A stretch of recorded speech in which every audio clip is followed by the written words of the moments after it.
I cannot imagine a worse plan.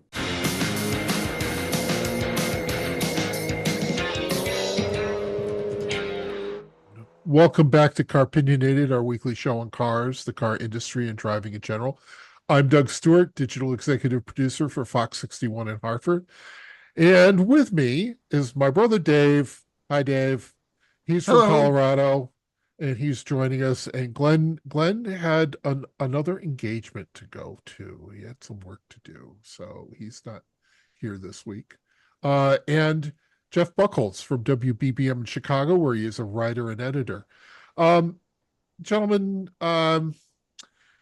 there's word that VW, the massive Volkswagen group, has decided to bring one of their many products that they sell in Europe to the United States, or is thinking about it anyway.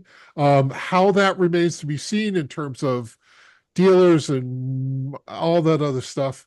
Uh, you know, we don't know yet, but they're thinking of bringing the Cupra, which is a sub brand of Seat. Is that how you say it, Jeff? I think that's how you say it. Yeah. Okay. SEAT. Hmm. We'll just go with Seat. Sure. Um, I learned that I was pronouncing Celestic wrong and not Oh, Celestique today. oh, it's Celestic?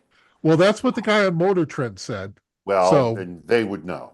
right, right. Yeah. Um, so the VW the Cupra is what they're proposing is that they will bring that line of cars into the United States, and it has it was the racing team name, so it has a motorsports heritage, and they have some cool cars. I mean, they're a lot of them are based on the same architecture that the other vehicles in the Volkswagen group. Um, Jeff, what are you thinking of the Cupra? Uh, I I cannot imagine a worse plan if this in fact happens, honestly. Like that, um, I- particularly now, if indeed cars not built in the United States are going to be subject to some crazy tariffs, depending on, whatever happens between the United States and the European Union, this just strikes me as being a terrible idea. Also, the the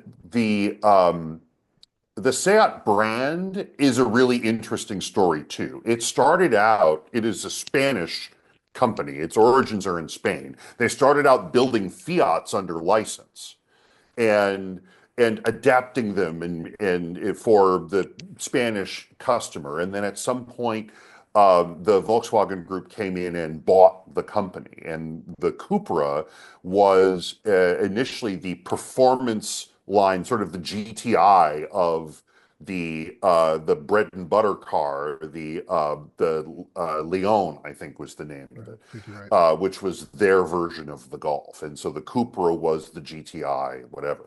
And then people started buying Cupras, and that name kind of took off. And so all of a sudden, Cupra's become a sub brand now of the mother company. I've seen reports that they want to bring in like a little crossover SUV, something kind of Tiguan, probably based. I think it's all as you point out, it's all the MQB architecture that Mhm. underpins the Golf and the A4 and a bunch of other Volkswagen Audi group vehicles. I think that their plan is to come in with a crossover SUV, which would be the only way it would make sense. I just it strikes me that the VW group has some real issues in the United States. They One of the things that's been revealed this year is they don't have nearly enough um, assembly capacity here in the U.S. yet in order to withstand some of the economic pressures that they're facing from the U.S. government. They've already said that the Audi Q5, which is their biggest selling car, which is the Audi brand's biggest selling car, is pretty much unsellable if the tariff level stays where it is, because it would just add so much money to the cost of the car that wouldn't make any sense to bring it into the U.S. They are in the process of rolling out the Scout, which we all love on this podcast, but the dealers do not. Uh, and that's a whole other challenge that the company has to deal with. Um, and they are, I think, really behind on their electrification plan.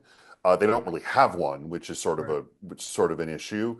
It's certainly an issue in Europe. It probably is an issue in China, which is, one of the fastest growing car markets. And of course, there's 200 Chinese EV brands duking it out for space right now.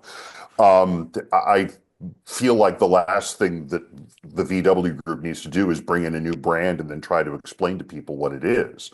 Yeah. And I don't know. This feels like, Ferdinand Piech trying to make the Phaeton a thing. It seems, it just doesn't make it, to me, it makes no sense. But they must have studies showing that people will buy them. But I can't imagine who they are. And also, frankly, the Volkswagen Group does not have a great reputation in the US in terms of reliability, which is, a thing that they would need to overcome, I think. And maybe they have a plan for that. But this seems like, if this is still a plan in 6 months, I'll be shocked. Yeah. Dave, what are you thinking? Well, unfortunately, I'm going to go electric again. That's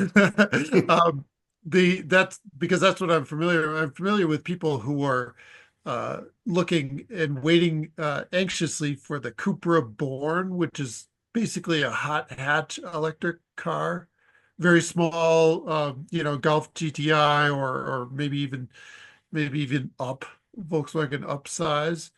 Or maybe it's a Polo.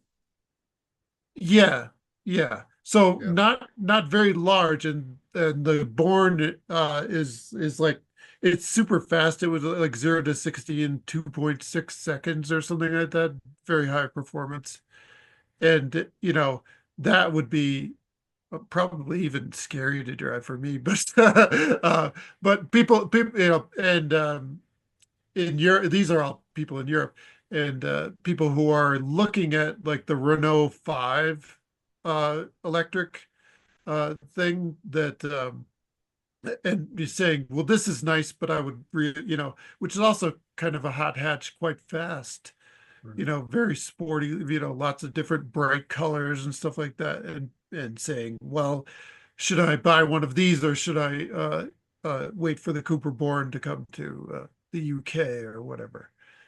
But I don't know about hatches and very small electric cars in the US, because it's kind of a non-existent market at the moment.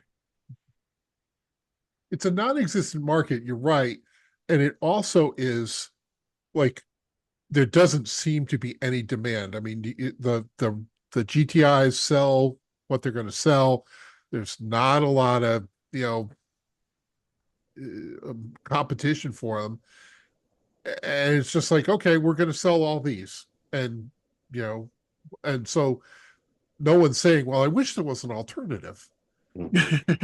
Yeah. And so, and if they're bringing in a small SUV, that's where the market is. But, again, okay, there are, you can throw a rock and hit 20 small compact SUVs right around where I am right now. It's just so many in the market. And this goes to part of what I wanted to talk about tonight too, was Volkswagens in general. I think we've talked about how people have a real emotional tie to Volkswagens. Everyone has a Volkswagen story. You know, Mhm.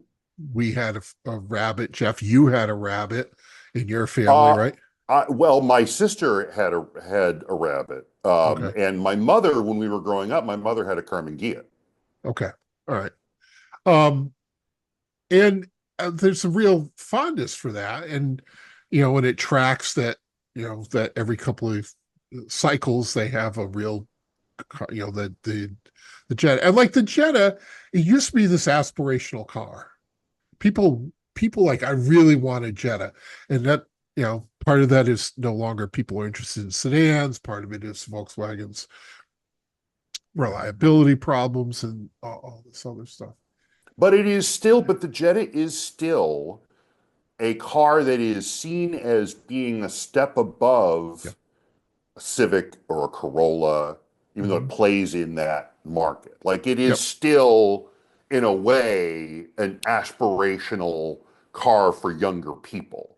True. And I think that, I mean, it has ever been thus, but I think it really started with, gosh, probably the fourth generation Jetta, like the like turn, like the 99 2000 Jetta, Oh, that's a beautiful car. which was a, gorgeous car. Yeah. It was like, it's what all of the, advertising account execs in Chicago bought before they could afford an E36 3 Series. But Jeff, I agree with you. I was like, this is not the time for this company to do it. You know, focus on the core product. Core product is not bad. It's dull. I mean, that's you think of all the Volkswagens, they have two cars that have any sort of personality. And one is the ID Buzz and the other is the GTI. Yeah. And and there doesn't seem to be a lot of clamor out there for a $70,000 minivan. Um, as No. as cool as it looks, it's just that's not what people are buying. And And people aren't buying it. And in fact, Volkswagen is giving dealers subsidies to have them wrap them in two-tone right, because the single color ones are not selling. right, right. So, yeah. And that was your. I'll never forget this when I think of your line was like that that color paint is doing a lot of work for The that car. color is doing all the work. Yeah, Exactly. yeah. Yeah. And I will say my sister-in-law and her husband have two Atlases. They just bought a new one like last year, and my brother-in-law had a Tiguan, and he is now driving their older Atlas, and they really love it. I mean, they love Volkswagens in general. They really seem happy with their new Atlas and their previous one. They have two girls and all of the stuff that children require when you go anywhere other than Target. And it works well for them. The interior's nice, and they seem to be really happy with it. And I know people buy them, but yeah, I mean, it's the the Tiguan is not a particularly interesting car, nor is it particularly new. We've talked about, the Jetta is the Jetta. The GTI is great. The R32, or the Golf R, I guess is what it's called now, is terrific. Um, but yeah, it's, the ID Buzz is not those cars, the cars that you name correctly as being the ones with any real interest. It's not really getting, that's not really going to get it done. And I don't know that bringing in a new car with a different name, Right. and how are they going to sell it? Is it going to be a new dealer structure? Like is yeah, exactly. Is like Kurt Waldheim, Volkswagen Audi, going to have to put in a separate storefront for the Cupras now? Is that what they're doing? Right. Yeah. Yeah. It just seems like that's a lot of expense. Even to put it as like a sub brand of VW, like Mhm. Scion used to be to Toyota, or Yeah. you know, or Genesis is to Hyundai. That's Right. still an enormous amount of money, which could go back to making your cars interesting and have character and like don't look like that ID4 blob. And Which if you're making the dealer group spend money to upgrade their dealerships to create a new storefront, and the thing doesn't work, and in 5 years the experiment is over, they're going to be pissed off for a whole other reason. And then VW could bring in Skodas. If only they would bring in Skodas. My God, those things are great. They're also some of the best looking cars in the Volkswagen group. Right, right. Yeah. They have personality, you know? They do. Yeah. Yeah. Yeah. Yeah. I don't know. And a full line of cars. They're great. Their version of your sort of Touareg Q7 SUV is the best looking one in the group. They bring that in, they'll sell them. They'll sell a bunch of them. They'll sell 150,000 the first year if they can make it work. I've spent some time over the past couple of years in the DC metro area, and I see an awful lot of ID4s. I see them consistently up here, but it just felt like every time I turned the corner, there was another ID4. They don't stand out. I've driven one. It's fine. I remember It's it being not very it's really not interesting. Yeah. Yeah, I mean, and I guess they were planning to bring in the electric sedan as the replacement for the Arteon. That's not going to happen now. What was it, the ID7, I think it was called? Yeah. So that's not happening. Yeah, it's just you either have from an electrification standpoint. It says a lot about how good it was that I completely forgot about it at the beginning of this episode. The ID4, which is not all that interesting, and the ID Buzz, which is virtually unattainable. Right. Right. Our friend Marshall McPeak had, for Jeff, and you know this, for years wanted a Buzz for years, and then saw one. And it was like, nope, I'm good. I'm good. I'm busy that day. Yeah. Yeah. I don't know. And the whole, it's living, once again, Volkswagen, like, Chrysler Corporation is doing this, Yeah. But we've talked about this. We fixed those problems on previous podcasts. That's for sure. And I have a feeling we might fix them again on some other future shows. They're going to need to get fixed. Yeah, probably. All right. That'll do it for tonight. We're going to leave you with your ID buzzes, and it is. Is it the ID GTI? I think, which is it's a polo-sized ID. Oh, which was so good looking. Like, that'd be really cute. Bring that. Yeah. There you go. Bring that. Cooper born. All right. This has been another episode of Car-Pinionated. Thank you for joining us. You can watch previous episodes of Car-Pinionated on our YouTube playlist, which is off the Fox 61 News page.